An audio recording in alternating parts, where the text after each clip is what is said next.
In the 3 months since my ordination, I've been asked countless times, what feels different now? The answer, truthfully, is not that much. I have a spiffy new tallis and some very nice clips, for which I am very grateful. But on the whole, I was fortunate to be comfortably settled into this community and this role before I officially earned the title of rabbi. There is, however, one big difference that I feel internally. Namely, I feel fully accountable for my role as a rabbi and my voice. When I was still at Hebrew College, people were generally willing to cut me slack. Oh, you must be so busy with school, I don't want to bother you.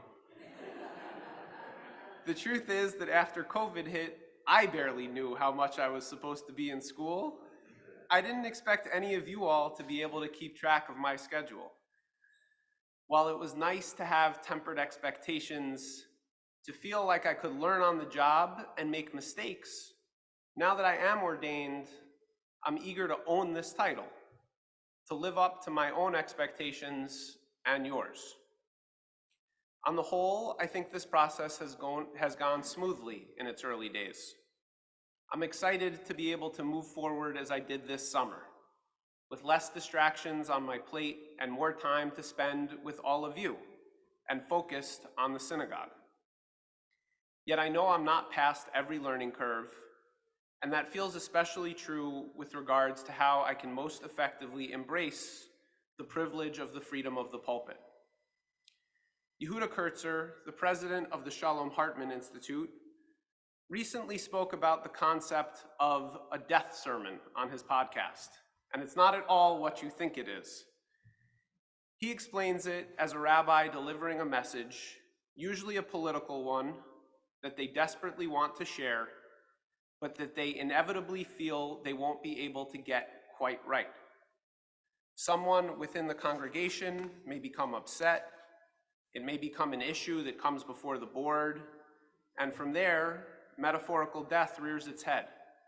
It may compromise the rabbi's support and ability to do their job, or worst case scenario, it may compromise the cohesiveness of the synagogue community itself.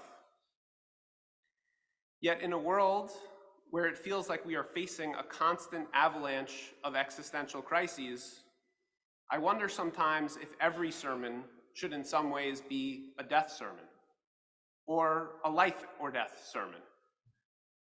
I fear that I will look back in 10 or 20 years and ask myself, how could I not stand up every Shabbat, every day, and speak about the imperative of addressing climate change, or protecting women's rights, or LGBTQ+ rights, or anti-Semitism, or income and housing inequality and racial inequity? While I firmly believe that everything I just mentioned is worth fighting for, I don't believe in doing so with a bludgeon or from a bully pulpit.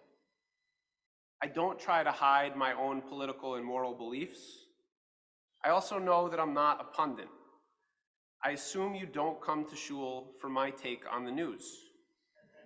And I think there is value in laying out the lessons of the Torah just as they are and letting that influence your thoughts, morals, and decisions as they may. For example, the Torah tells us over and over again in very plain language to welcome the stranger in our midst. How should that impact our thinking on refugees?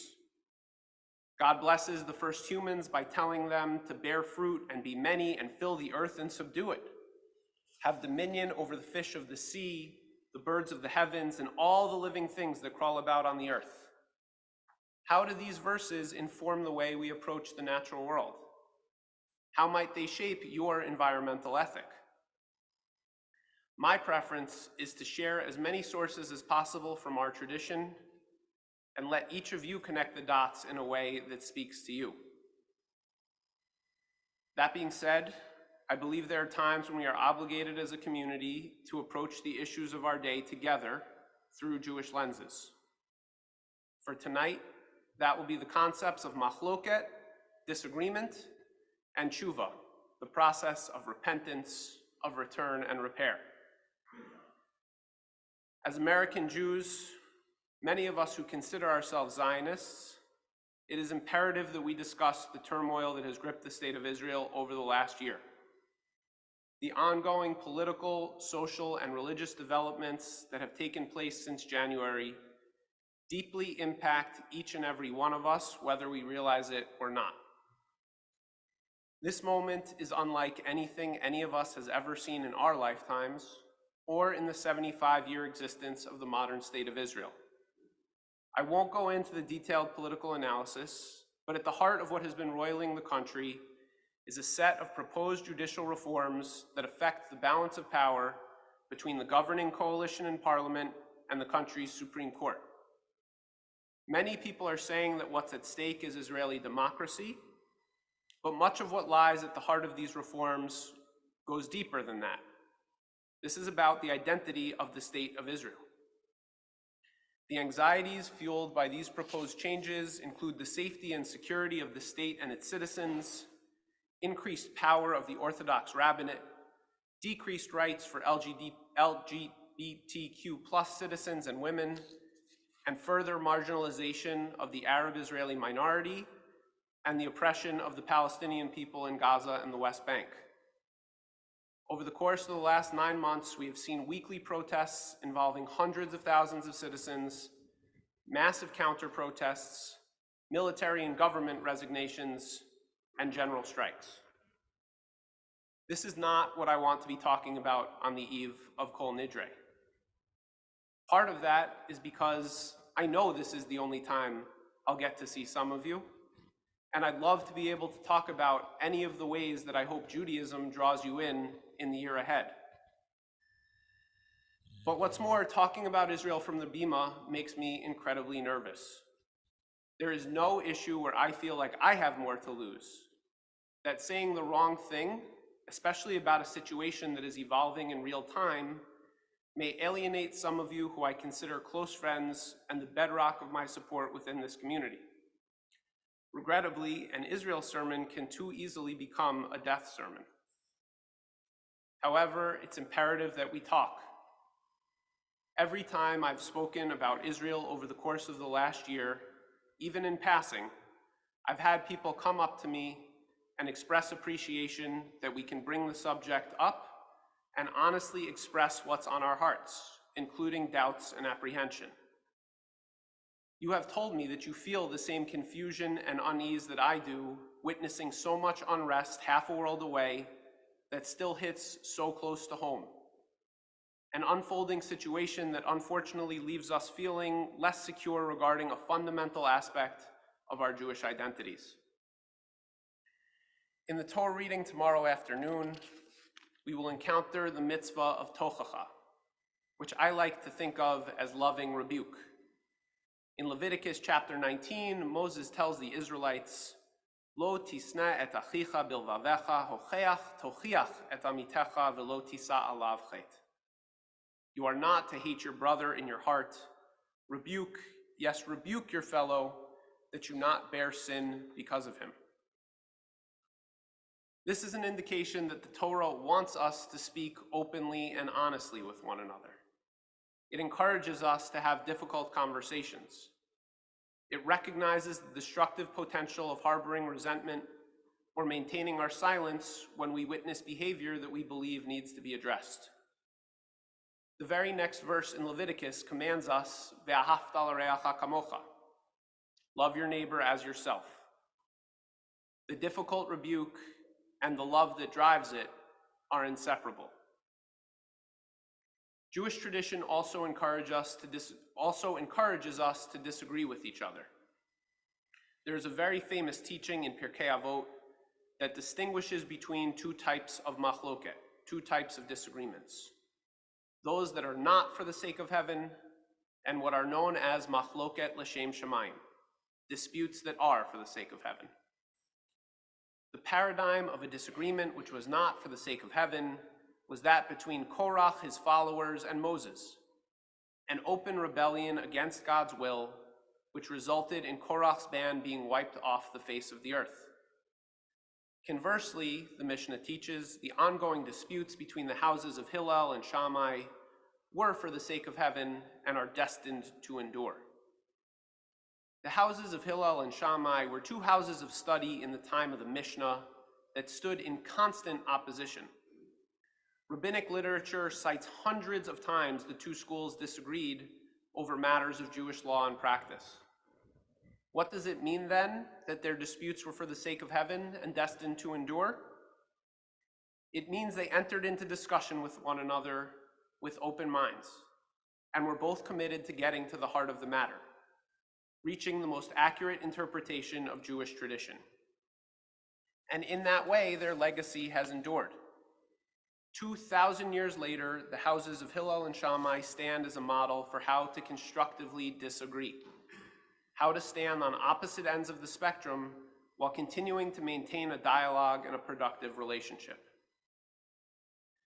I believe that we need to be concerned about the political developments in the land of Israel, that the exodus of business and investment threatens the Israeli economy, that wedges being created between Israelis and Israeli and American Jews may not be repairable, that concessions to the ultra-Orthodox populace will threaten the status and voice of Jewish communities like ours, that progress that has been made towards pluralism and progressive Jewish practice will be stifled.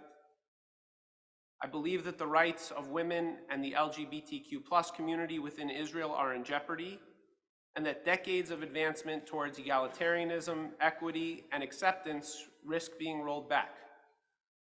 And I'm concerned that the country will lose sight of any desire to make peace with the Palestinians, to accept its Arab residents as equal citizens, or even grant Palestinians in the West Bank and Gaza basic human rights. As the leader of this Jewish community, I feel compelled to share this, because in the words of the Kitzur Shulchan Aruch, authored by Rabbi Shlomo Gansfried in the 19th century, anyone who has the opportunity to object and does not speak out is held responsible because he could have voiced his objection. I know I don't speak for everyone in the room, but I also know I'm not alone in my thoughts. However we feel, we need to be able to talk openly and as a community and figure out how to effectively harness our voices. If you disagree with what I said, I hope you're willing to do so in a way that is l'shem shamayim, for the sake of heaven, especially on Yom Kippur. Please don't walk away from the table. Don't resent me in your heart. Talk to me, talk to us. Share what your concerns and anxieties are. Share with me the compelling arguments you're reading or listening to that you wish would inform my views. We need to remember that we want the same thing: a homeland where the Jewish people can be safe and secure, where we can embrace our own historical birthright and practice the religion of our ancestors that has been handed down to us for thousands of years. And that's too important for us not to talk about, which brings us to Teshuvah. Teshuvah is at the heart of our high holiday experience, but it's a surprisingly difficult word to translate. Liturgically, it often appears as repentance, but literally it means to return, and it's often also translated as repair. And Teshuvah is sorely needed in the Jewish world. The last thing we need are schisms within our already small and sometimes fractured global Jewish community. There's an apocryphal story making the rounds of Jewish youth groups that my nephew shared with me when he returned from his recent summer in Israel. An Israeli man comes back from one of the protests against the judicial overhaul, wrapped in an Israeli flag. Upon returning home, he enters into a conversation with his neighbor, a Bibi supporter whose views are ideologically opposed to his own. At the end of their conversation, the two men part to go their separate ways, with the man lending his neighbor his flag to bring to a counter-protest the next day. It is a sweet, if unlikely, story. And I think it's a little bit too simplistic, even if it is true. The deep fissures being exposed today in both Israel and America cannot be papered over with a statement or a symbol. Nor can we pretend that an infinitely slim majority gives a democratically elected government a mandate to ignore the other 50% of the population without true efforts at compromise. Moving past these difficult historical moments is going to take a lot of hard work of Teshuvah, repentance, return, and repair. CAA has long had the custom of singing Hatikvah at the end of Shabbat morning services. We are the only shul I have ever been to that does this. It's a bit of an odd fit. I know some people, including myself, have questioned whether a political anthem belongs at the closing of our religious services. But I also believe that Hatikvah is more than an anthem. It's a prayer in its own right. Penned in 1886 by Naftali Hertz Imber, it is an ode to hope. As long as Jewish spirit yearns deep in the heart, with eyes turned east, looking toward Zion, our hope is not yet lost. The hope of 2 millennia, to be a free people in our land, the land of Zion and Jerusalem. Hatikvah is not a celebration of a mission accomplished, despite the realization of a 2,000-year-old dream. Hatikvah implores us to hold on to hope, to recognize that our work is not yet done, and that the building of a state of Israel that lives up to our ideals and aspirations is the work of millennia, both past and future. Shana Tova and Gmar Tov.